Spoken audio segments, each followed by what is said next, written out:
تمام؟ نعم. وحازم امام النهارده كان بيتكلم مع امير مرتضى، امير مرتضى قال له عايز تثبت حسن نيتك، انت المسؤول عن الكوره في الاتحاد، فهمهم اللي انت بتقوله لي دلوقتي اللي هو ايه؟ ان اجراءات الزمالك سليمه، ففي صفحه اسمها المختلط، هات لي كده، هي بتقول لي انت زهقتها الاول، هات لي كده. يعني حضرتك تاخد اللعبه عندي بتكسره، وما اقدرش اقول لك لا عشان دي بلدي، منتخب بلدي في اي لعبه، فواحده واحده على الانديه، يعني واحده واحده. احنا مدين لغايه يوم الاحد البنك هيفتح، خد يا عم ده 10 مليون جنيه هم ليك، عندي حاجه جدول. اما القيد الموضوع محسوم، ثاني محسوم. نعم. وامير اداكوا نماذج ان هو اتسجل في الميعاد وتأيد بعد 4 ايام. دي نماذج من غير ما نفتح البتاع نفتح الاتحاد في الفجر عشان نأيد ناس، من غير ما نفتح الاتحاد في يوم الجمعه، واخد بالك؟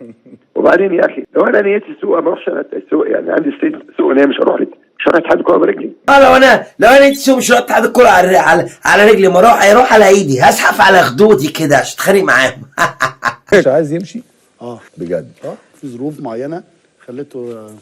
واوعى تصدق ان كان في خلاف بينه وبين زيزو، اوعى. يعني مبدئيا فكره ان هو وزيزو متخانقين عشان كانوا اصحاب، اضطرينا نضحي بواحد، ده مش حقيقي. اصحاب اصدقاء يعني الكلام ده مش صح. لا خالص. هو امام فعلا لغايه اخر لحظه ما كانش عايز يسافر؟ ما كانش عايز يمشي. بتهزر؟ انا بقول لك معلومه دي يعني هو ما كانش عايز يمشي، ما كانش عايز يسيب الزمالك؟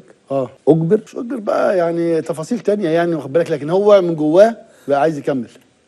الله. وعيلته ووالده ووالدته كانوا عايزينه يقعد. يعني هو مشي ازاي؟ ليه طيب؟ عشان الزمالك محتاج فلوس يعني؟ مثلا ممكن يعني اجبروه على الاحتراف؟ مش اجبروه، هو خلاص هو عايز يعني خلاص بقى يعني فاهم، لكن هو بقى مش اللي هو بقى. لا هو مش يعني هو طب انا عشان بس ما اضغطش اكتر من كده في السؤال. هو ما انا جاوبت يا شباب.